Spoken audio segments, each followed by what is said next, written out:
Gracias por continuar con nosotros a través de la frecuencia de Radio Universidad. En esta mañana, en la mesa de análisis y discusión y en este ejercicio para vincular el quehacer universitario con la realidad social, nos acompaña ahora el doctor Igual Hikin, quien es docente de la maestría en estudios amerindios y educación bilingüe de reciente creación. Doctor, buenos días y gracias por acompañarnos. Buenos días, Marco. Y también un invitado muy especial en esta mañana está con nosotros el doctor Homero Español del gobierno de Venezuela. Doctor, muy buenos días y gracias por acompañarnos. Buenos días, gracias por invitarme. Y doctor Hikin, vamos a hacer una invitación muy interesante el día de hoy a través de los micrófonos de la radio universitaria.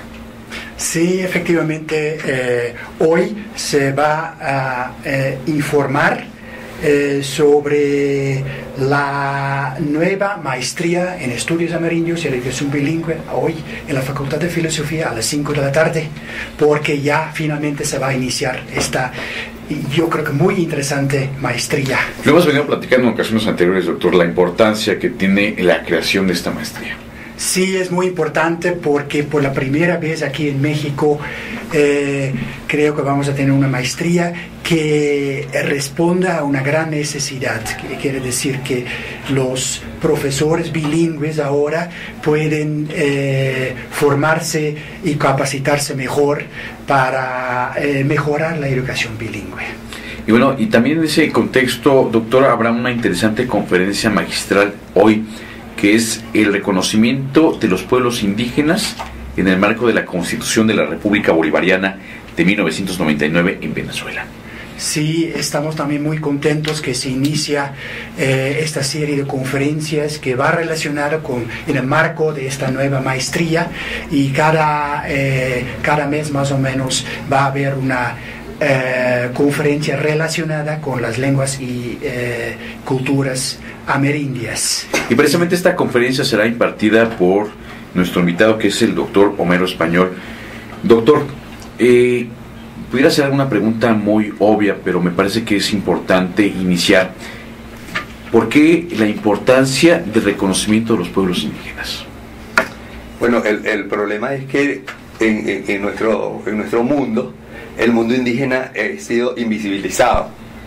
Y uno de lo novedoso que está contenido en la Constitución de la República Bolivariana de Venezuela es el ascenso del indígena a su condición de ciudadano. Nuestra Constitución tiene un capítulo completo con 8 artículos dedicados a los derechos de los pueblos indígenas, y entre los derechos que están instituidos allí está el derecho a la lengua indígena, un reconocimiento a la lengua indígena como lengua nacional. Es decir, en Venezuela se habla castellano, como en casi todos los países de América, pero las lenguas indígenas también son lenguas oficiales y son obligatorias de hablar en las localidades donde viven los indígenas.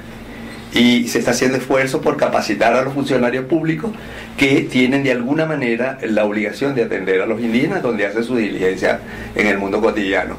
Por supuesto, esto viene trabajándose y seguramente nosotros andamos también en ese tránsito de formar maestros y profesores que puedan trabajar en el mundo indígena. Bueno, se dice fácil, doctor, este reconocimiento que hay en la Constitución de la República Bolivariana, fue en 1999, pero debió y es, me imagino, un proceso arduo, un proceso de trabajo, de investigación, de participación por parte de los ciudadanos y de la propia autoridad.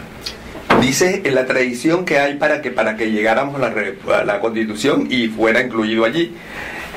Yo creo que hay una historia, siempre los procesos son resultados de una historia, de la sociedad que viene participando, de derechos insatisfechos que quedan postergados y son nuevamente recogidos en otras oportunidades.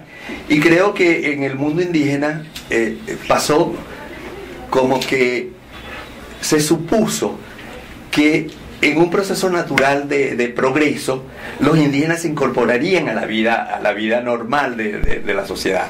En el caso venezolano no es así, porque yo le decía a los compañeros que en México, cuando tú volteas, tú no puedes evadirte de la presencia del mundo indígena. En México el mundo indígena permea toda la sociedad, independientemente de los niveles que hay allí, en grados de pobreza o de capacidad para insertarse en la vida. En el caso venezolano no es así, porque la conquista en Venezuela expulsó a los indígenas de sus territorios naturales y ellos se refugiaron en la selva y viven normalmente en la selva, y su encuentro es usualmente cuando los no indígenas requieren de los espacios donde viven los indígenas. Entonces hay conflictos, o los ganaderos los echan de sus tierras, o los garimpeiros, los mineros que vienen desde Brasil, o cuando el narcotráfico se mete por el lado de Colombia, y entonces ahí hay unos conflictos permanentes. Por supuesto, las etnias las compartimos también con Brasil, por el caso, por ejemplo, los Yanomami, que es un pueblo muy grande que tiene presencia en Brasil y tiene en Venezuela, o el mundo de los guajiros, en la zona de la Guajira venezolana con Colombia. Ahí tenemos grupos indígenas que son binacionales porque tienen cédula, su documento de nacionalidad colombiano y su documento de nacionalidad venezolano. Entonces yo diría que esto es una cosa que venía desde el underground y que ahora irrumpe, y por supuesto quizás el mayor valor está contenido en la resolución 169 de la OIT, que le dio estatus al mundo indígena como una reclamación a nivel de Naciones Unidas, y los países empezaron a firmar este acuerdo. En el caso venezolano fue reconocido ese acuerdo en el 2002. El acuerdo es del 89, pero hasta el 2002 no fue reconocido. Probablemente no había condiciones, probablemente habían problemas más urgentes en el ambiente y hizo que esto quedara postergado. Pero en el 99, el proceso constituyente, sabes que la constitución venezolana no es una reforma constitucional, es la hechura de un texto constitucional completo para darle un vuelco a la sociedad, nosotros decimos para refundar la república. Y en esa constituyente, uno de los elementos que se visualizó era que había que tener la participación indígena dentro de los constituyentes, y los indígenas llevaron por primera vez 3 diputados a la constituyente. Interesante, doctor. Y en este mismo sentido, en una reflexión retrospectiva, en el caso de Venezuela en lo particular, ¿cuál podría ser un análisis primario de este andar desde 1999 al día de hoy?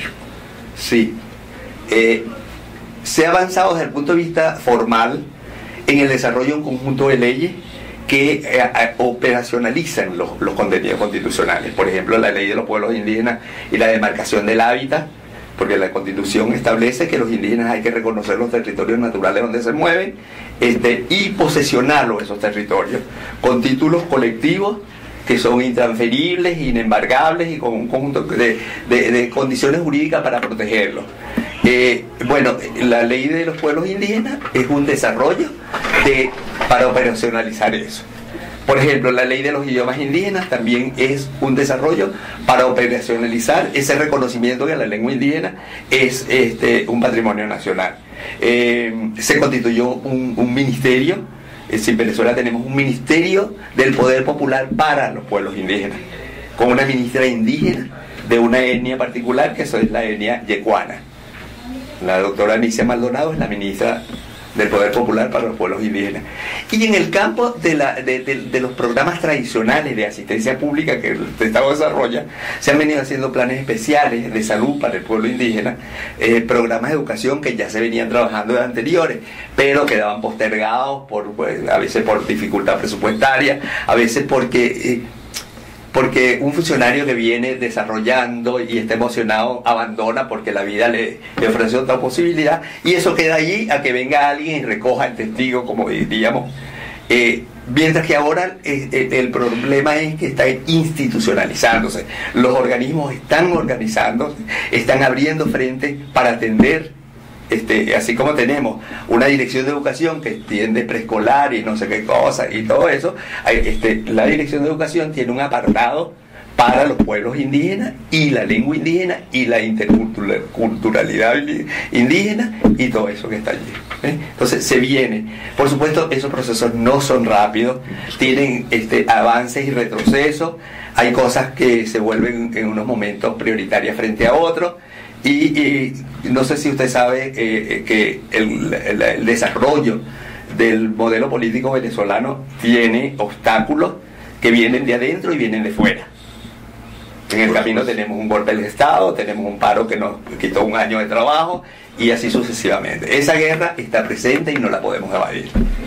Y en ese sentido, no me gustaría tocar un tema escabroso, pero esta política, esta visión, por lo que ve a los pueblos indígenas, ¿tendrá algún cambio en caso de haber cambios en el gobierno de Venezuela? Bueno, eso siempre es una amenaza que está en el horizonte. Es decir, nosotros esperamos que los cambios que se produzcan sean tan importantes que no haya posibilidad de vuelta atrás.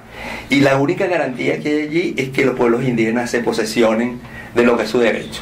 Que pasen efectivamente a ejercer su condición de ciudadano. Mientras tanto que los indígenas desarrollen sus movimientos organizacionales y empiecen a participar en la vida pública, en los espacios naturales donde ellos se han desarrollado tradicionalmente y en los espacios cualquiera, porque entonces la Constitución reconoce derechos para todos los venezolanos independientemente de su condición étnica, y eso está incluyendo los indígenas, pero tiene un capítulo especial por un problema del derecho universal que dice que los excluidos tradicionalmente hay el derecho positivo que tiene que reevaluar, como pasa con los estudios de género en el caso de la mujer, como pasa en los estudios de la sexualidad en el caso de la diferencia de las preferencias sexuales, y así sucesivamente. Son luchas que los pueblos desarrollan y su éxito estará garantizado por la fortaleza que los movimientos desarrollan. Y en el caso de la vida normal de la institucionalidad venezolana, nosotros esperamos que de venir otro equipo de gobierno, por lo menos tenga la consideración de que esas cosas están allí, que son esfuerzos importantes que se han hecho, que son recursos que se han puesto y que no se pueden zumbar en el centro de la basura de un momento a otro. Así es. Muy interesante, doctor, este inicio de ciclo de conferencias. ¿Dónde y cuándo se estarán realizando estas conferencias dentro de este ciclo? Siempre va a ser en la Facultad de Filosofía, sí, cada mes. Y vienen personas de diferentes países, de Sudamérica, generalmente del Caribe, a dar su conferencia relacionada con las lenguas indígenas. Bueno, y me parece que la intención es que tengamos la posibilidad, los que estén interesados en el tema, de aprender de otros procesos, de otras experiencias, sí. Y pues bueno, en ello contribuir a este análisis y reflexión que hay en torno a la maestría. Efectivamente, parece muy importante, y estoy pensando ahora lo que acaba de decir Homer España, que se da ahora la posibilidad de ir a trabajar a la mejora de la situación de las lenguas indígenas, porque ahora ya tenemos la voluntad política, ¿no? Algo parecido pasa también en México, ¿no? En México ya tenemos una ley también que dice que las lenguas indígenas son lenguas nacionales, oficiales, y esto significa que tenemos que trabajar muy duro en relación en la universidad, en relación con el Instituto Nacional de Lenguas Indígenas, para hacer programas educativos, porque esos programas todavía no existen. Hay que hacer muchísimas cosas. Es un largo camino el que nos toca recorrer a nosotros. Efectivamente, sí. Yo ya le diría una cosa, yo diría que el problema, nosotros no tenemos problemas indígenas si lo preguntamos universalmente. Yo creo que los problemas son de los no indígenas. Hay que obligar a los no indígenas, al resto de la sociedad que se cree mayoritaria, con derechos históricamente constituidos, ganados lícitamente o no, que reconozcan que los indígenas están allí, que estaban primero que nadie llegara. Ellos son los primeros habitantes de estos continentes.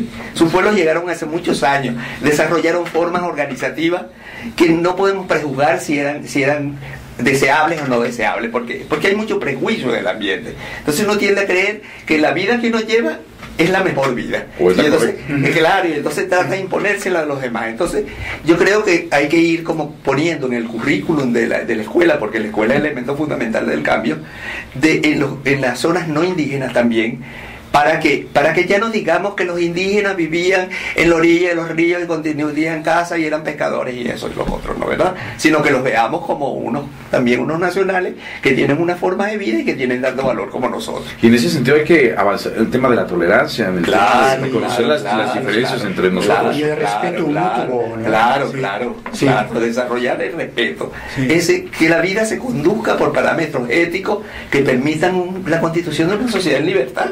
Porque mientras tanto no hay garantía de libertad. Si uno no respeta al otro, si uno no reconoce que el otro es igual a uno, y que independientemente que hable una lengua distinta no quiere decir que uno sea mejor que otro.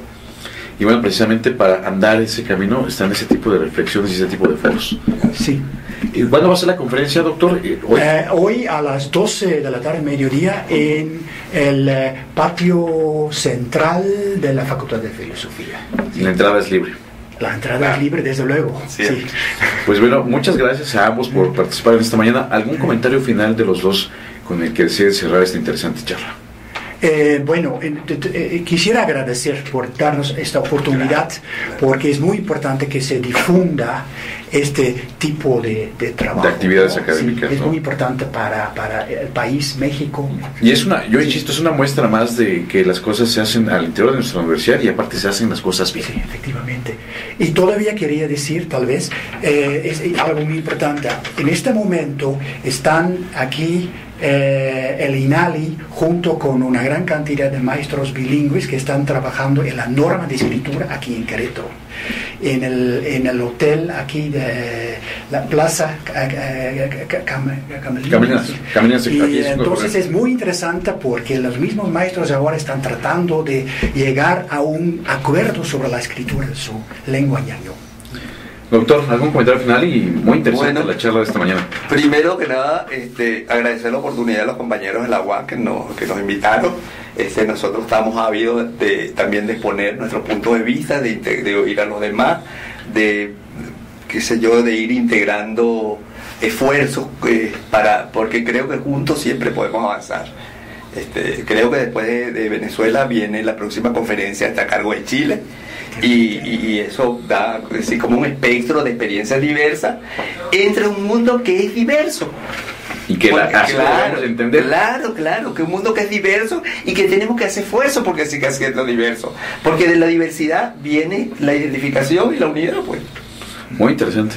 Muchas gracias a ambos. Bueno, gracias a ti por invitar. Al doctor igual, muchas gracias. Y al doctor Homero Español, quienes conversaron con nosotros en esta mañana aquí